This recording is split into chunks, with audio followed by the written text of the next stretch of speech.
nós entraremos agora no processo de compras. Vamos nos preocupar mais com nossos fornecedores, os preços praticados pelos nossos fornecedores, o tempo de disponibilidade do produto para nós, ou seja, esse tempo, o que nós chamamos de lead time, o nosso tempo calculado que o fornecedor leva para nos entregar o produto e, claro, também o fator qualidade. Então, você precisa ter indicadores, por exemplo, relacionados a preços médios. Então, você pode fazer uma avaliação do preço médio praticado por produto ou matéria-prima que você compra em relação àquele conjunto de fornecedores que você está o tempo todo fazendo suas cotações. Então você pode ter lá indicadores que mostrem para você o preço médio que você pratica e os desvios, que a gente pode chamar de quartis, lá na estatística, o primeiro quartil, o segundo quartil que atinge aqui a média, ou na verdade a mediana, melhor dizendo, e depois você tem o terceiro quartil, e depois você tem o último quartil, que é o quarto quartil, apresentando 100% dos preços que são praticados entre os fornecedores para um determinado produto ou conjunto de produtos. Então você pode dividir os seus fornecedores dessa maneira e ter, na verdade, um ranking, que obviamente não é suficiente para você tomar a decisão, mas você vai saber, eu tenho aqui um valor médio, eu tenho uma mediana também do meu preço. Só para lembrar, diferenciar média de mediana. Média é o somatório de todos os preços praticados nesse caso que a gente está colocando, dividido pelo número de casos. Você vai encontrar a média. A mediana é você colocar todos os valores numa ordem crescente, do menor valor até o maior valor, e encontrar um ponto médio, que não necessariamente vai ser igual à média, mas a gente espera que seja, porque quanto mais a mediana for igual à média, mais normalizada está a distribuição dos seus valores. Ok? Então, assim, vamos lá. Você vai ter um valor da média, um valor da mediana, tem a distribuição dos seus fornecedores. Isso, claro, você também vai combinar com outros indicadores. Você, por exemplo, vai ter um cruzamento com o tempo médio de entrega do produto. Então, não adianta a pessoa ser muito barata, mas demorar muito tempo para entregar.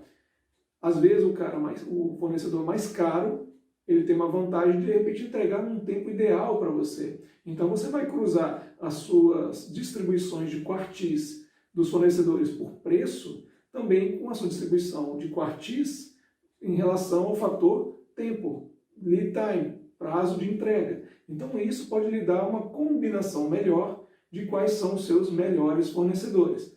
Além disso, nós entramos também num terceiro indicador de desempenho, importantíssimo para de compras, que tem a ver com a qualidade. Então, essa qualidade vai depender muito do seu negócio, como que você mede a qualidade de uma matéria-prima que você compra, ou de um produto acabado que você compra. Você analisa isso pelo número de defeitos que acontecem na sua linha produtiva, na sua linha operacional, no seu dia a dia. Você avalia essa qualidade por um contexto já de análise um pouco mais precisa, científica, em cima do que você está comprando, através de uma análise laboratorial, ou um teste de resistência, qualquer coisa dessa natureza, e claro, em cima de uma amostragem, talvez não da população 100% do que você compra com os seus fornecedores. Talvez você tenha isso. Talvez você queira analisar a qualidade em relação às reclamações que você tem dos seus consumidores finais. Talvez seja essa a forma de você avaliar o nível de qualidade. Mas aí o fato é que você consegue também distribuir seus fornecedores pelos números de incidentes, de erros, de falhas, de imprecisões do que eles vendem para nós. Então vocês já teriam aí 3 indicadores, que são a qualidade, o preço e o prazo, que poderão estar os fornecedores distribuídos numa estrutura de quartis, primeiro quartil, segundo quartil, terceiro quartil, quarto quartil, só para deixar muito claro, se nós estamos falando de 4 quartis que dividem 100% os valores que você está trabalhando de um determinado indicador de desempenho, nós estamos falando de os 25 primeiros por cento dos valores mais baixos, do 26% até os 50% dos valores que você tem nessa ordem crescente aí, e você depois tem do 51% aos 75%, o seu terceiro quartil, e por fim, 76% a 100% dos valores que seriam então, os mais altos dessa ordem de valores aí, no caso, preço, prazo de entrega, qualidade. Então, são indicadores que a área de compras precisa ter.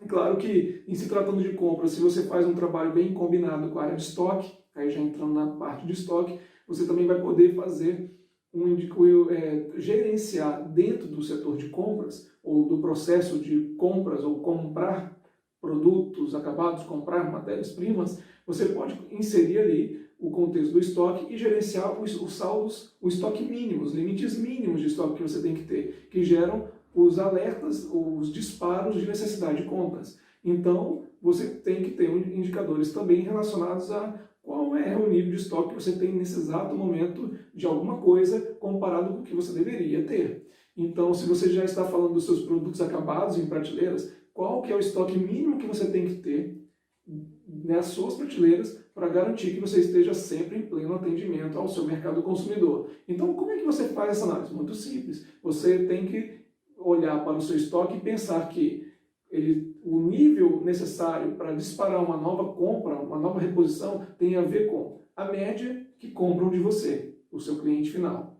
A média, na frequência que eles compram de você.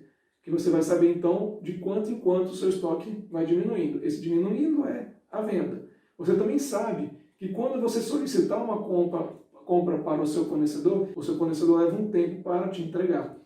Então, esse tempo também são mais dias em que os seus clientes continuam consumindo. Então, você vai somar mais uma proporção desses dias em termos de consumo dos seus clientes. Já é mais um valor acrescentado ali. E você pode também pedir um valor mais de segurança, por exemplo. Você pode colocar assim, olha, eu compro e geralmente eu peço mais uns 10% do que eu necessito nesse momento, por uma garantia caso o fornecedor atrase um dia, ou caso os meus clientes fujam a um comportamento usual de compras comigo, né, de solicitações de um serviço, de um produto meu, e aí eu tenho que, de repente, atender um pouco mais por conta dessa sazonalidade, uma tendência, ou uma situação cíclica, ou uma situação atípica, fora do usual. Então, como que eu posso calcular isso? Através de desvios padrão, olhando para o meu histórico de vendas. Eu tenho uma média de vendas, mas eu tenho desvios. E saber o quanto em média eu desvio para mais e para menos pode ser um bom indicador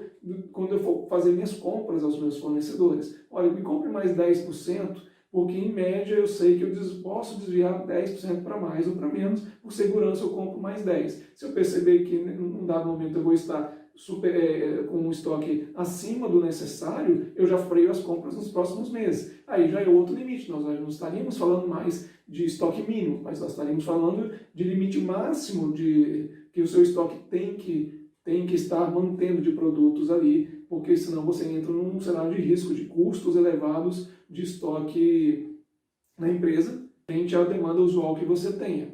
Tá? Então esse é um outro indicador importante que a área de compras, combinada com a área de estoque, tem que ter. Aí você tem também uma avaliação do quanto você tem de estoque relacionado ao seu faturamento. Esse aí também é o giro do seu estoque. Olha, eu tenho 9 vezes em valor financeiro em estoque do que eu vendo em média todo mês. Para o meu negócio ser bom, é muito, é pouco? Depende muito. Tem negócios que você vai ter aí necessidade de apenas 3 vezes o seu estoque, 1,5 vezes. Tem negócios que trabalham com 12 vezes o seu estoque, o seu valor de faturamento.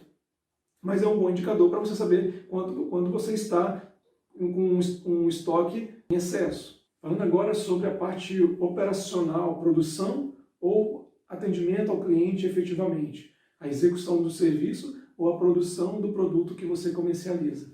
Então, vamos lá. Uma linha produtiva, você precisa ter, obviamente, os seus registros de ordem de compra. Você vai solicitando matérias-primas que entram na sequência, no fluxo normal de desenvolvimento do produto até ele estar totalmente concebido para poder passar por um processo de montagem, embalagem, que vai direcionar novamente para dentro do estoque até o momento que for dar saída para uma solicitação de um cliente na etapa de expedição. Então você precisa da ordem de produção. A ordem de produção vai ter informações sobre qual é a matéria-prima que você está consumindo, qual é o produto, né, que você vai vai produzir, quais são as matérias-primas que irão compor esse produto e quais as etapas também que vai se desdobrar ali na sua linha produtiva.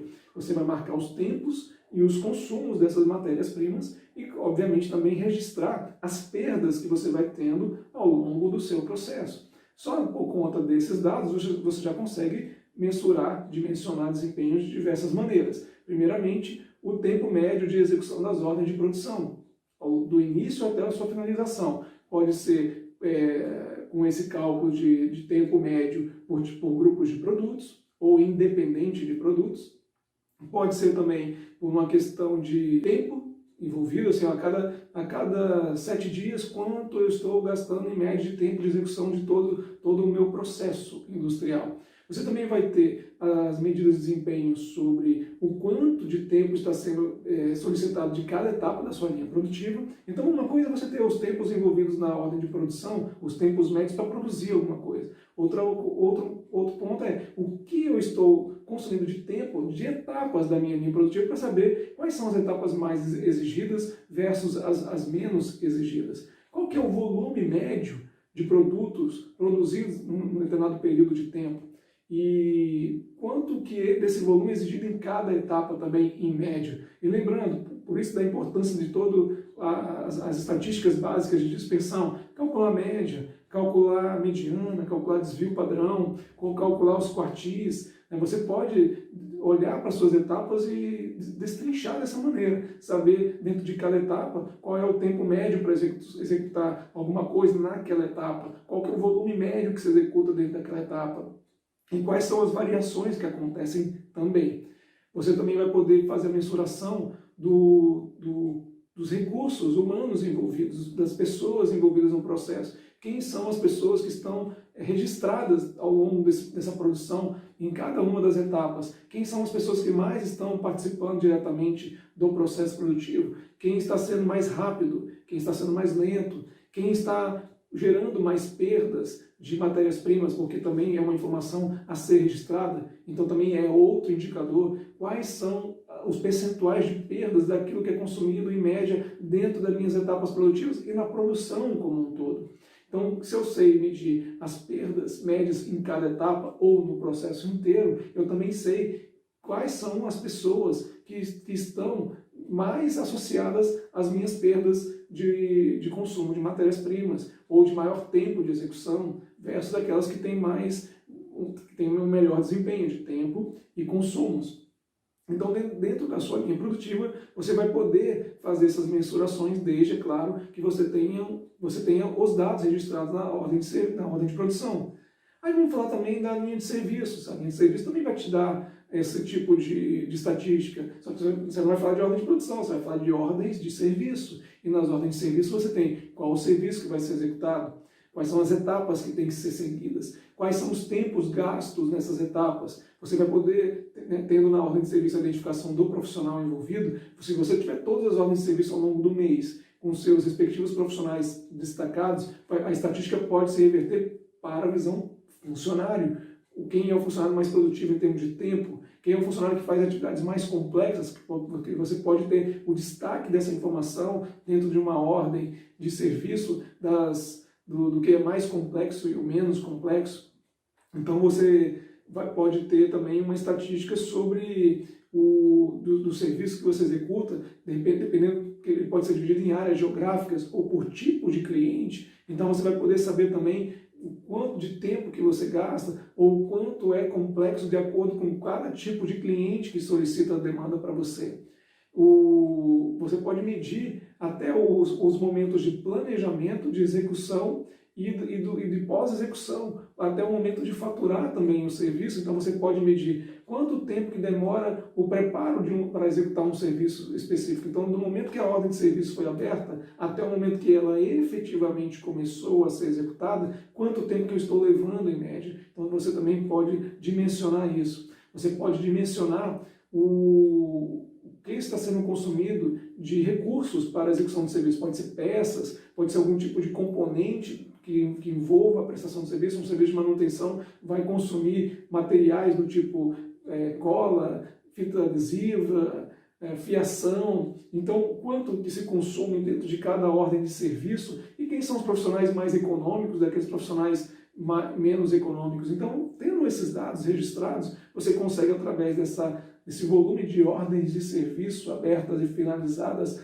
ao longo do período, você consegue ter as estatísticas associadas ao tipo de serviço, ao tipo de cliente, ao profissional que está destacado ali, e entre os serviços mais complexos e menos complexos também. Você pode estar, de repente, associando uma ordem de serviço reincidente a uma ordem de serviço primária. Então você pode, de repente, estar abrindo hoje uma ordem de serviço que o serviço está sendo solicitado para refazer, para corrigir um serviço já realizado. E ela vem com um R, por exemplo, registrado nessa ordem de serviço, que ajuda a vincular uma ordem de serviço seguinte a uma ordem de serviço primária e saber, de repente, o que você está executando como um retrabalho e que está aumentando o seu custo, não necessariamente o seu valor de faturamento. Então, você pode gerar estatísticas sobre as reincidências de serviço também. Pode identificar quem são os profissionais com maior volume de serviços reincidentes. E pode identificar também, no outro extremo, quem são os profissionais que executam os serviços reincidentes, porque provavelmente você desloca aqueles profissionais que têm gabarito para resolver de forma definitiva. Ou você, de repente, tem a política de levar o mesmo profissional para fazer o serviço reincidente em relação ao serviço primário, ok, mas também vai te dar algum tipo de estatística, de ponderação, que é o profissional que está trabalhando mais, mas está sendo menos produtivo, talvez, que os demais colegas. Então, nas ordens de serviço também.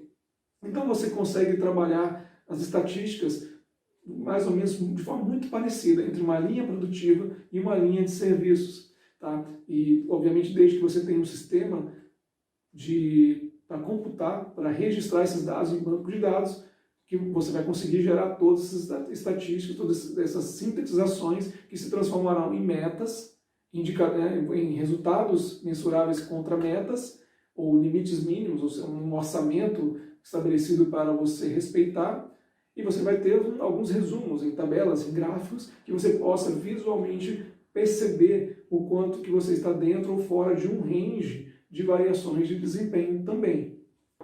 Bom, da parte de gestão econômico-financeira, a gente já conversou bastante sobre quais são os indicadores mais usuais, quando a gente fala muito de cadeia de valor e a integração do operacional com o financeiro. Então a gente vai falar de margem de contribuição, a gente vai falar dos pesos dos custos variáveis em relação à sua receita operacional bruta, ao seu faturamento. A gente vai falar sobre os pesos de determinados custos fixos em relação ao seu faturamento. Então, qual é o peso do seu custo de infraestrutura como um todo em relação ao seu faturamento? Qual que é o peso de todos os seus custos, despesas relacionadas a pessoal, a folha de pagamentos, em relação ao seu faturamento? Qual é a despesa relacionada a consumos internos de materiais de escritório e outros tipos de itens que são utilizados no dia a dia, até mesmo os itens de refeitório e tal. Quando você soma tudo isso que é consumido internamente na empresa ali, que não tem a ver diretamente com a produção ou a prestação de serviço em si, qual é o peso desses custos em relação ao seu faturamento? Qual é o peso das suas despesas relacionadas a investimentos em relação ao seu faturamento? Quais são as suas despesas financeiras com bancos relacionadas ao seu faturamento? Qual é o seu resultado operacional, ou talvez, dependendo do regime tributário seu, já seja o seu resultado líquido final em relação ao seu faturamento. Então são as medidas que a gente tem que manter aí. Além disso, o ponto de equilíbrio é outro indicador importante, ou seja, o mínimo que você precisa faturar para você poder pagar as suas despesas como um todo. Qual é o valor de faturamento mínimo? Esse ponto de equilíbrio pode estar relacionado apenas à parte operacional, mas você pode acrescentar também as suas obrigações financeiras, empréstimos, outros tipos de despesas com entidades financeiras como factoring, securitizadoras, fundos de investimento, e além disso até mesmo o direcionamento de parte do seu capital para o investimento, e colocar tudo isso no mesmo cálculo e avaliar qual é o ponto de equilíbrio financeiro então do meu negócio como um todo. E o ponto de equilíbrio, lembrando, você vai pegar todas essas despesas e dividir pelo percentual da sua margem de contribuição. Se o seu negócio tem uma margem de contribuição, por exemplo, de 44%, você vai pegar todas essas despesas que você falar que são despesas usuais, mês após mês, e dividir por esse percentual, você chega no seu ponto de equilíbrio, que é o mínimo que você precisa faturar para pagar as suas contas, que o próximo R$1 que você vender já passa a ter um mínimo de lucratividade para o seu negócio. Outro indicador importante também é o capital de giro. Você precisa estar sempre atualizando o valor do seu capital de giro para ver qual é o comportamento desse valor de capital em relação ao que você está desempenhando de vendas, né, de margem de contribuição e de resultado operacional e resultado líquido do seu negócio. Fazer essas comparações também. O capital está aumentando na mesma proporção das vendas, do jeito que eu aumento as minhas vendas, ele está aumentando não necessariamente pelas minhas vendas, mas em relação aos aumentos das minhas despesas operacionais, e aí no caso isso pode estar também associado diretamente, vai estar ao seu resultado operacional, à sua lucratividade. Então você vai perceber que quanto menor você está tendo de lucratividade, maior está sendo a sua exigência de capital de giro e o que fazer diante disso. Ou mesmo num equilíbrio dessas contas, talvez você irá perceber na visão caixa que o seu ciclo financeiro, ou seja, entre eu pagar um fornecedor daquilo que eu preciso prestar ao meu cliente e a data de vencimento do meu cliente para comigo, essa diferença pode estar aumentando, essa linha de tempo pode estar aumentando, me exigindo mais capital de giro para suprir esse déficit de caixa que eu tenho pelo distanciamento das datas de vencimento entre o que eu pago e o que eu recebo. Então também é outro indicador importante. Então assim, a gente vai ter aí alguns outros indicadores também no âmbito do econômico financeiro. Esses que eu estou citando seriam talvez os principais para você ter nesse conjunto uma boa visão de como está a saúde econômica financeira do seu negócio. Saindo um pouquinho da cadeia de valor e falando de algumas áreas de suporte, você também terá alguns indicadores aí muito importantes. Então vamos falar, por exemplo, da parte do departamento financeiro. A gente vai ter, por exemplo, um indicador relacionado a despesas pagas em dia, juros pagos sobre despesas pagas em atraso. Então também, obviamente, em cima do que está sendo pago em atraso, poder medir juros e multas relacionados aos pagamentos em atraso. E sempre está avaliando estatisticamente no histórico como que a empresa vem desempenhando em torno desses valores. Lembrando também que no departamento financeiro você tem a gestão dos limites de crédito aos seus clientes. Então, é aquele elo que o departamento financeiro tem com a área comercial. O que a área comercial está vendendo, negociando com os seus clientes, ou os planos de negociação, de formas de pagamento. Isso tudo está atrelado também a um perfil desses clientes em cadastro, que cabe à área financeira avaliar até onde há um risco aceitável ao negócio e permitir que a área comercial faça vendas dentro daquilo que o cliente de repente está solicitando.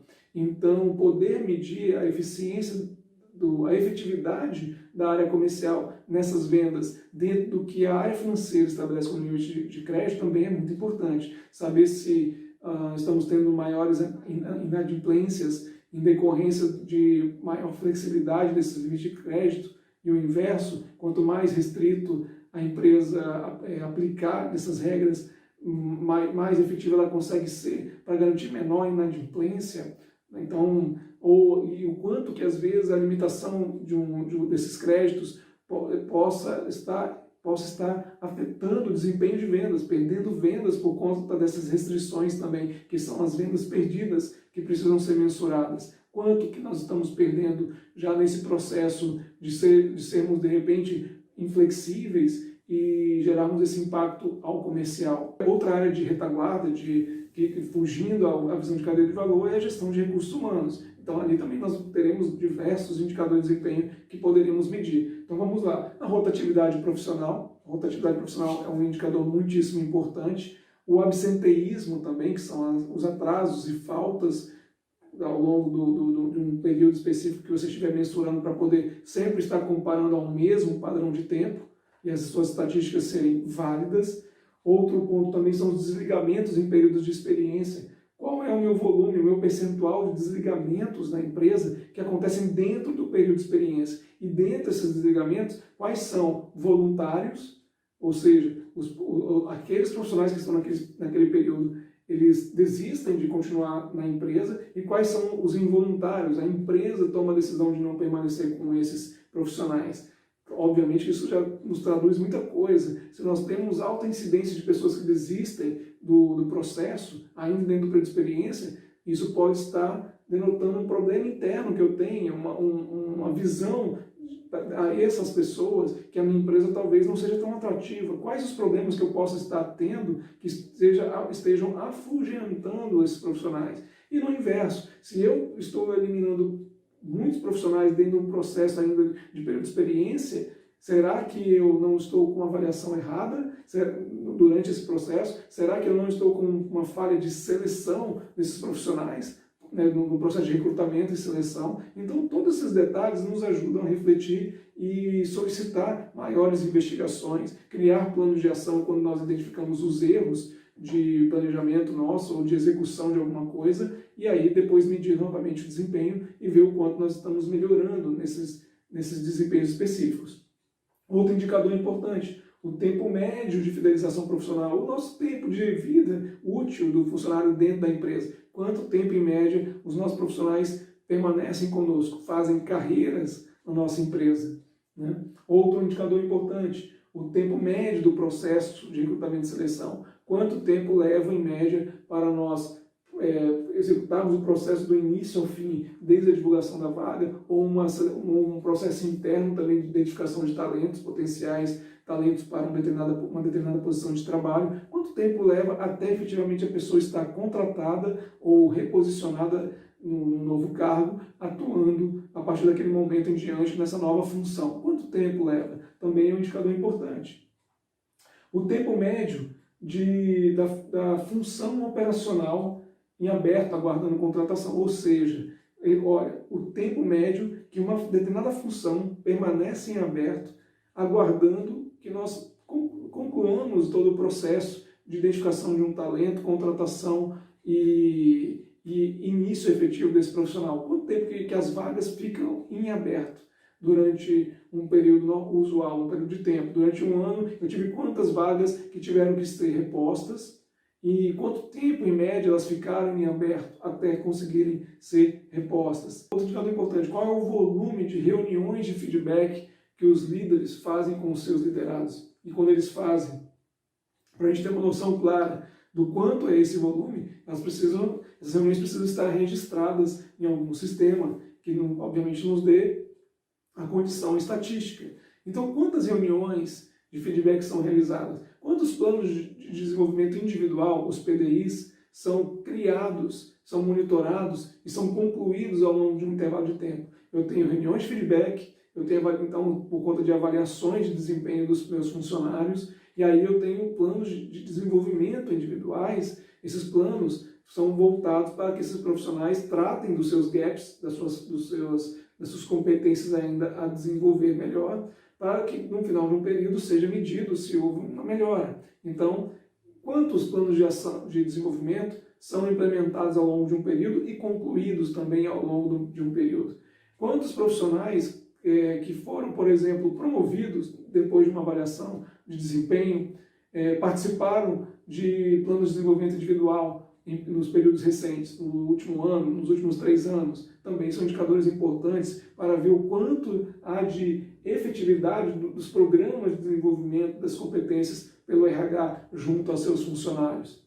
Outros indicadores também importantes, qual o volume de promoções por mérito, qual o volume de promoções por tempo de empresa. Você vai poder medir também algumas eficiências mais operacionais dentro do departamento de RH, as exatidões nas folhas de pagamento, dos pagamentos, quanto há de erros durante um período de tempo gerados na folha de pagamento, ao pagar um benefício, a gerar um desconto, quanto de repente acontece, que a gente espera que nunca aconteça, mas medir isso daí também nos mostra algumas falhas que nós possamos ter nos nossos sistemas ou nas qualificações dos nossos profissionais. Então, medir também a nossa capacidade de exatidão na folha, em rodar a folha de pagamentos, também é muito importante. Outros indicadores mais externos ao departamento de RH, mas sob a responsabilidade do departamento de RH, os índices de acidentes de trabalho, né, que está atrelado à segurança do trabalho, né, medir quais os tipos de acidente que tenham acontecido, qual a frequência,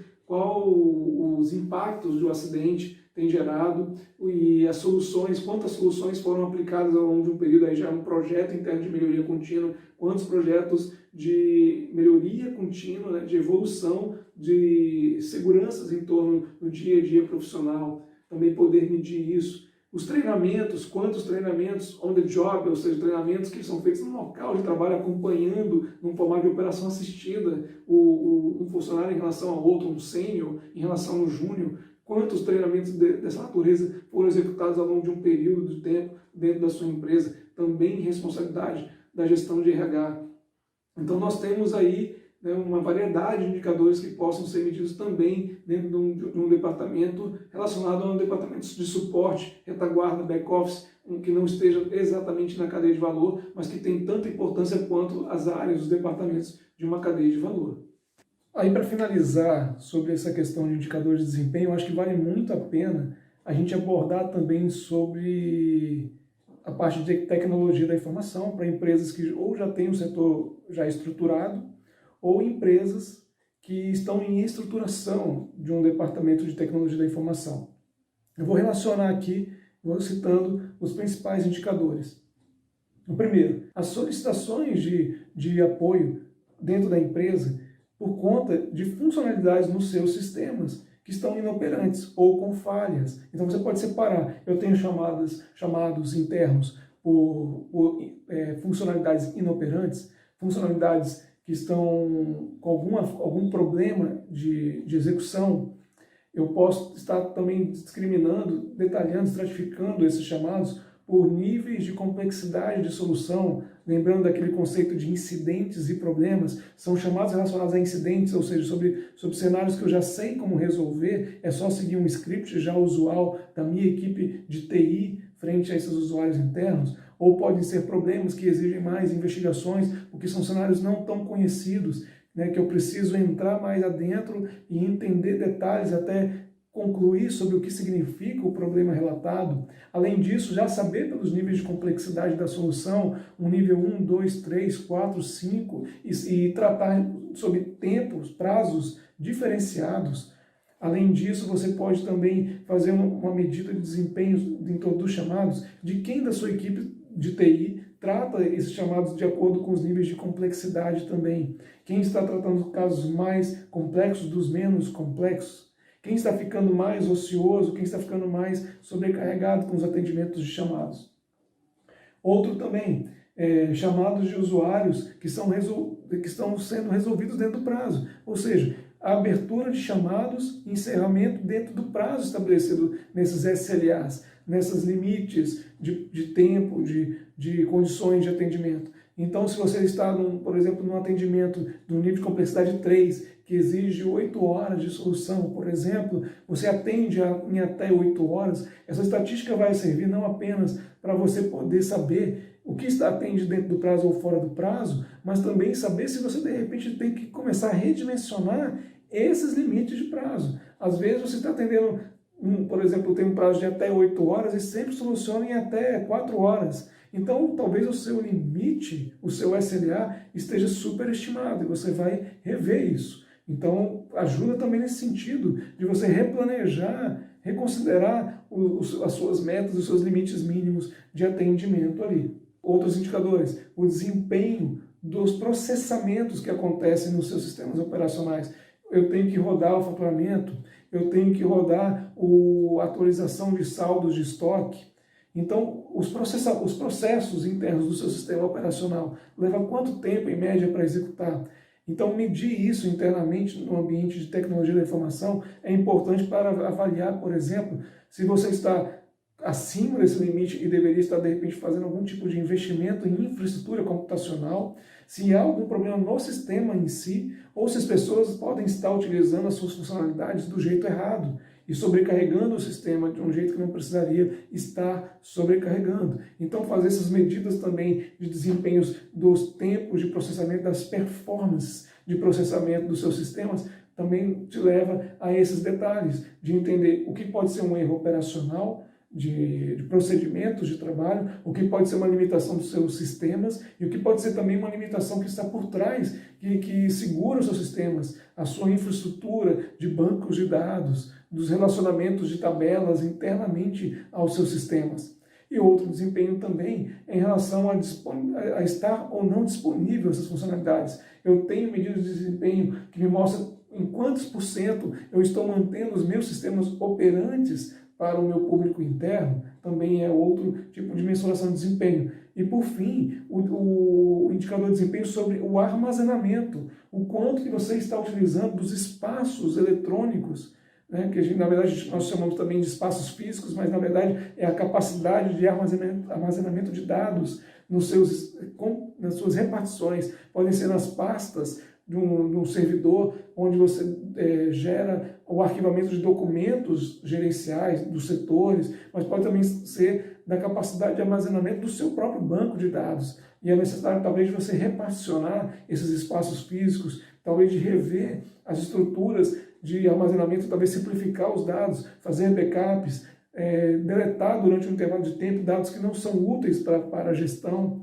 Então, essas estatísticas também ajudam na tomada de decisão da gestão de tecnologia da informação, que obviamente reflete maior e melhor desempenho do seu negócio como um todo. As pessoas não ficarão inoperantes, elas não sofrerão atraso nos seus processamentos, no que é o dia a dia nos seus departamentos, por conta de uma dificuldade da infraestrutura computacional.